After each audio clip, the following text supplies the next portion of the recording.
Right right Krishnanjaneyulu గారు ఎలా ఎలా చూస్తారు అంటే గత వైసీపీ ప్రభుత్వంలో ఆరోపణలు ఎదుర్కొంటున్నప్పటికీ నిన్న పెద్దిరెడ్డి గారు ఖండించడం జరిగింది. ఇది కేవలం చంద్రబాబు గారి డైరెక్షన్లో జరుగుతుంది అనేది. ఓవరాల్గా చూస్తే గనక మరి ఇంత స్థాయిలో భూ కబ్జాలు జరుగుతున్నప్పుడు వాటి త్వరితగతిన విచారణ చేపట్టి నివేదిక సిద్ధం చేసి కోర్టుల విషయంలో కావచ్చు, ఇటు ఈ కూటమి ప్రభుత్వాలు కేంద్రం మీద కూడా ఒత్తిడి తీసుకొచ్చి నిజానిజాలు నిగ్గు తేల్చాలనేది వైసీపీ వాదనగా కూడా ఉంది. మీరేమంటారు? ఒక ఎంక్వైరీని కూడా ఏమంటున్నారు? ప్యానల్ మెంబర్స్ అందరికి కూడా నమస్కారం. అధికార పక్షము తెలుగుదేశము జనసేన వీళ్ళు ఏం చెప్తున్నారు, మీడియా కూడా ఏం చెప్తుంది, పెద్దిరెడ్డి రామచంద్రారెడ్డి అటవీ భూములను ఆక్రమించాడు, వాళ్ళ కుటుంబం అంతా కూడా భూములు ఆక్రమణ చేశారు 100 ఎకరాలు అనేటువంటి దాని మీద కథనాలు, వీళ్ళకి సంబంధించినటువంటి విషయంలో కూడా అధికార పక్షం చెప్తున్నటువంటి మాట. ఇప్పుడు వైసీపీకి సంబంధించినటువంటి వాళ్ళు ఏం చెప్తున్నారు, మీరు దమ్ముంటే విచారణ జరపండి, మాదంతా మేము కరెక్ట్గా ఉన్నాం అనేటువంటి దాని మీద చెప్తున్నారు. మరి ఇప్పుడు దీన్ని తేల్చాల్సినటువంటి బాధ్యత అయితే ప్రభుత్వం మీద ఉంటుంది. అయితే ప్రభుత్వం ఏం చెప్తుంది, మేము విచారణకు ఆదేశించాం కదా ఇప్పుడు అని అంటుంది. మీరు ఒక అంశాన్ని గమనించండి, వీళ్ళిద్దరూ మధ్య జరుగుతున్నటువంటి ఒక డ్రామా ఇది ప్రజలు చాలా చక్కగా గమనిస్తున్నారు. ఎందుకు డ్రామా అనేటువంటి పదాన్ని నేను వాడాను అంటే, ఇప్పుడు ఇందాక జనసేన నాయకులు దాసరి కిరణ్ గారు మాట్లాడుతూ అనేకమైనటువంటి ఆరోపణలు వచ్చాయండి పెద్దిరెడ్డి వాళ్ళకి సంబంధించినటువంటి వాళ్ళ మీద. అంటే ప్రిన్సిపల్ సెక్రటరీ సిసోడియా దగ్గరికి కొన్ని 100 మంది వచ్చి ఫిర్యాదులు చేశారు అనేటువంటిది వాళ్ళ ప్రభుత్వమే ప్రకటించింది. ఆ భూములకు సంబంధించి రాష్ట్ర వ్యాప్తంగా వైసీపీ వాళ్ళ మీద చాలా ఆరోపణలు వచ్చాయి.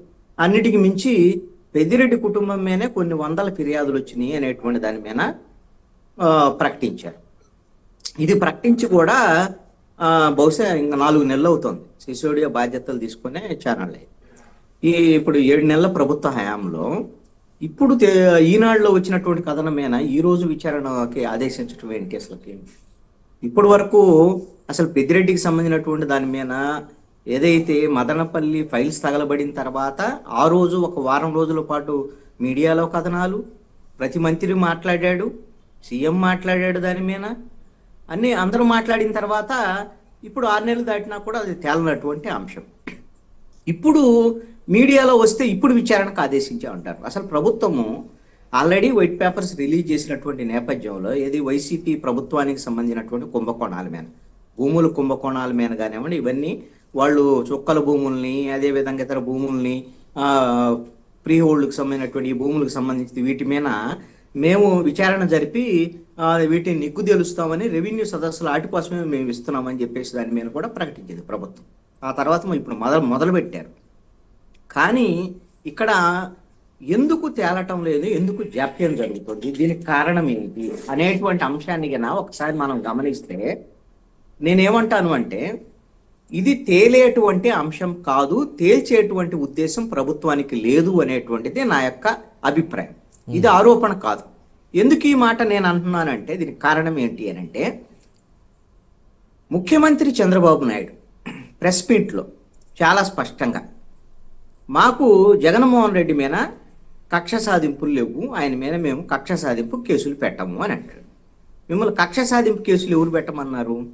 వైట్ పేపర్స్ రిలీజ్ చేసి ఆ మద్యంలో కుంభకోణం జరిగింది, ఇసుకలో కుంభకోణం జరిగింది, భూముల్లో కుంభకోణం, ఇవన్నీ మీరు వైట్ పేపర్స్ రిలీజ్ చేసి గత ప్రభుత్వం కుంభకోణాలు, అవినీతి, అరాచకాలు ఇవన్నీ మీరు ప్రకటించిన తర్వాత దాంట్లో నిందితుల మీద మీరు కేసులు పెట్టడం అనేటువంటిది కక్ష సాధింపు వ్యవహారం. ఎందుకైతే ప్రభుత్వానికి సంబంధించినటువంటి ఆస్తి, వాటిని తేల్చాల్సినటువంటి బాధ్యత మీ మీద ఉంటుంది. దాంట్లో మీకు వాని మీద మేము కేసులు పెట్టడం కక్ష సాధింపు లేదని చెప్తారు. అంటే ఇదొకటి. రెండవది, ఇదే చంద్రబాబు నాయుడు ముఖ్యమంత్రి మాట్లాడింది మనకి ఇంపార్టెంట్ కాబట్టి ఇప్పుడు వీళ్ళు అధికార ప్రతినిధులు ఏమైనా చెప్తారు మీ డిబేట్లోకి వచ్చి. ముఖ్యమంత్రి ఏం చెప్తాడు, ఆదానికి సంబంధించి 1750 కోట్లు తీసుకున్నాడు జగన్మోహన్ రెడ్డి, మాకు లడ్డూలాగా దొరికాడు, లడ్డూలాగా దొరికినా కూడా మేము కేసులు పెట్టం. ఎందుకు పెట్టరు? ఆదాని చంద్రబాబు నాయుడుతో కూడా ఇప్పుడు మాట్లాడాడు వచ్చి. ఇప్పుడు ఆల్రెడీ ముఖ్యమంత్రి చంద్రబాబు నాయుడుతో ఈ ప్రభుత్వంతో మాట్లాడి వీళ్ళకి కావాల్సినటువంటి కూడా వీళ్ళకి కూడా సెటిల్మెంట్ చేస్తున్నాడు.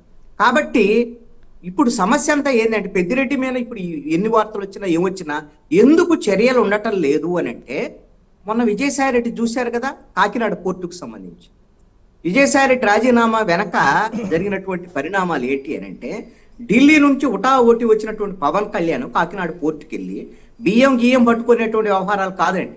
కాకినాడ పోర్టుకు సంబంధించి విజయసాయి రెడ్డికి సంబంధించినటువంటి వాళ్ళ బినామీలకు సంబంధించినటువంటి కంపెనీలతో కేవీ రావుకు సంబంధించినటువంటి ఒక వివాదము లేదా దానికి సంబంధించినటువంటి సెటిల్మెంట్ వ్యవహారాన్ని హైలైట్ చేసి ఆ సెటిల్మెంట్ని ఈ ప్రభుత్వము తెర వెనక నుంచి జరిపినటువంటి పరిస్థితి. అంటే వైసీపీ గవర్నమెంట్ ఉన్నప్పుడేమో వాళ్ళు సెటిల్మెంట్ చేసుకొని పోర్టులు లాక్కోవటం ఇవన్నీ చేసుకుంటే, ఇప్పుడు వీళ్ళ ప్రభుత్వం వచ్చిన తర్వాత వీళ్ళ సెటిల్మెంట్ చేసుకొని వీళ్ళకి సంబంధించినటువంటి వాళ్ళకి ఇవన్నీ సెటిల్మెంట్ అయిపోతాయి. ఇప్పుడు విజయసాయి రెడ్డి వల్ల విజయసాయి రెడ్డి గురించి ఇంకేం లేదండి, పెద్ద చర్చ ఉండదు, భవిష్యత్తులో ఆయన మీద కేసులు ఉండవు, ఇంకేముండదు జరిగేది. ఇప్పుడు రేపొద్దున కూడా పెద్దిరెడ్డికినా ఏ బీజేపీతోనో టైఅప్ అయితే, లేకపోతే ఇంకో లేదు జనసేనతోనో టైఅప్ అయితే, ఇప్పుడు పెద్దిరెడ్డి మీద కూడా ఏముండవు. ఇప్పుడు అవన్నీ వెయిటింగ్ అదనమాట. ఏంటి మీరు ఇంకా జగన్మోహన్ రెడ్డితో ఉంటారు అని నేను ఏమంటాను, మీరు రాజకీయాలు ఏమైనా చేసుకోండి. పెద్దిరెడ్డి భూములు ఆక్రమించిన, విజయసాయి రెడ్డి భూములు ఆక్రమించిన, వైవి సుబ్బారెడ్డి భూములు ఆక్రమించిన, వీటికి సంబంధించినటువంటి విషయాలని తేల్చటమా మీ పని? మీకు 164 మంది ఎమ్మెల్యేలు ఇచ్చినప్పుడు, లేదు అంటే వాళ్ళని బెదిరించి వాళ్ళని వైసీపీ నుంచి బయటకు వచ్చే వరకు చేసి మీరు రాజకీయంగా లబ్ధి పొందటం, ఇది తేల్చాల్సినటువంటి అంశం. రాజకీయ పార్టీలు కేవలము ప్రజాధనాన్ని కానీ కాపాడేటువంటి ప్రయత్నాలు కానీ భూములు కాపాడేటువంటి ప్రయత్నాలు కానీ జరగటం లేదు, చెయ్యటం లేదు అనేటువంటి మీకు దీనికి ఒక ఉదాహరణ చెప్తాను. ఇది ప్రతిదీ కూడా అన్ని ఎవిడెన్సెస్ ఉంటాయండి. మీరు వైసీపీ గవర్నమెంట్ ఉన్నప్పుడు బాలినేని శ్రీనివాసరెడ్డి భూముల ఆక్రమణ చేశారనేటువంటి దాని మీద అనేకమైనటువంటి ఆరోపణలు వచ్చినాయి వైసీపీ గవర్నమెంట్ ఉన్నప్పుడే, ఆయన మంత్రిగా ఉన్నప్పుడే. అందుకని వాళ్ళకు అంతర్గతంగా జగన్మోహన్ రెడ్డి వాళ్ళ మధ్య గొడవలు వ్యవహారం ఇవన్నీ వచ్చి కలెక్టర్ మీద ఆయన ఫిర్యాదు చేయటం, ఎస్పీ మీద ఫిర్యాదు, ఇవన్నీ కూడా చూసాం. అప్పుడు తెలుగుదేశం వాళ్ళు జనసేన వాళ్ళు ఆ భూములు ఆక్రమణ మీద సిట్టు వేయాలి, అదే వేయాలి, ఇదే వేయాలని అన్నారు. మరి ఇప్పుడు అయిపోయింది, ఎలక్షన్ అయిపోయింది, బాలినేని ఓడిపోయాడు, ఇప్పుడు జనసేనలో చేరాడు. ఏం సిట్టు వేస్తున్నారా? సిట్టు గురించి ఎవరన్నా మాట్లాడారా? భవిష్యత్తులో వేస్తారా? ఏమీ లేదు. మీకు ఇదే ఇంకొక ఉదాహరణ చెప్తాను. తెలుగుదేశం 2014లో అధికారంలో ఉన్నప్పుడు అయ్యన్న పాత్రుడు ఆరోపణ చేస్తే అప్పుడు గంటా శ్రీనివాసరావు మీద ఆరోపణలు చేశాడు విశాఖపట్నానికి సంబంధించినటువంటి భూముల కుంభకోణాల మీద. అదే తెలుగుదేశం ప్రభుత్వం అదే గంటా శ్రీనివాసరావు మీద అప్పుడు ఆ భూములకు సంబంధించినటువంటి దాంట్లో సిట్టు వేశారండి. ఆ సిట్టు తెలుగుదేశం ప్రభుత్వం ఉన్న కాలము తేలలేదు. వైసీపీ వాళ్ళు ఏమన్నారు, అదిగో వాళ్ళ మొత్తం తెలుగుదేశం వాళ్ళు భూములు ఆక్రమించేశారు, మేము వస్తే తేల్చేస్తాము అని వైసీపీ వాళ్ళు చెప్పారు. వైసీపీ వచ్చింది 2019లో. ఆ సిట్టు సంగతి ఏమి తేల్చలా. ఎందుకు? గంటా శ్రీనివాసరావు ఇప్పుడు కామ్ అయ్యాడు, వైసీపీ వాళ్ళతో కాంటాక్ట్ లోకి వచ్చాడు. ఆ సిట్టు ఏం తేల్చకపోగా వీళ్ళు కొత్త సిట్టు వేశారంటే వైసీపీ వాళ్ళు సిట్టు వేసి భూములకు సంబంధించినటువంటి విషయంలో విశాఖ భూముల మొత్తం వ్యవహారంలో ఎవడు ప్రైవేట్ వాడు సరైనటువంటి యజమాని లేనటువంటి భూములు ఎన్ని ఉన్నాయి, ప్రభుత్వ భూములు ఎన్ని ఉన్నాయి, ఆ సిట్టు ద్వారా సమాచారం తెలుసుకొని వీళ్ళు ఆక్రమణ చేయటం మొదలు పెట్టారు. విజయసాయి రెడ్డి, వైవి సుబ్బారెడ్డి వీళ్ళందరూ ఆక్రమించారు. ఆ సిట్టుకు సంగతి అది కూడా ఆ నివేదిక కూడా రాలేదు. ఏ సిట్లు వేసినా ఏం చేసినా దానికి సంబంధించినటువంటి ఆక్రమించుకోవటమా లేకపోతే రాజకీయ లబ్ధి పొందటమా, ఇవి తప్ప ప్రజలకు సంబంధించినటువంటి భూములను కానీ సహజ సంపదను కానీ లేకపోతే అవినీతి అక్రమాలను కానీ వెలికి తీసేటువంటి ఉద్దేశము తెలుగుదేశము, జనసేన, వైసీపీ, బీజేపీకి లేనే లేదు. ఇది ప్రజలందరూ గమనిస్తున్నారు అనేటువంటి విషయాన్ని అర్థం చేసుకోవాలి. మేము వైసీపీ గవర్నమెంట్ లో ఏమీ చేయలేదు అని ధైర్యంగా చెప్తున్నాడు అంటే, ఇప్పుడు వెంకటరెడ్డి గారు ఏంటి అనంటే వాళ్ళ ధైర్యం ఏమీ చేయలేదు ఈ ప్రభుత్వం. ఎందుకు అనంటే వీళ్ళు కుమ్మక్క రాజకీయాలు అయ్యేటప్పుడు ఏం చేయగలుగుతారు? ఎవరు కుమ్మక్క అవుతున్నారు?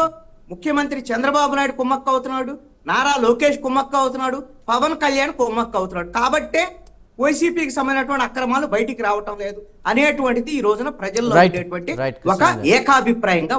రైట్. దాసరి కిరణ్ గారు ఎలా చూస్తారు?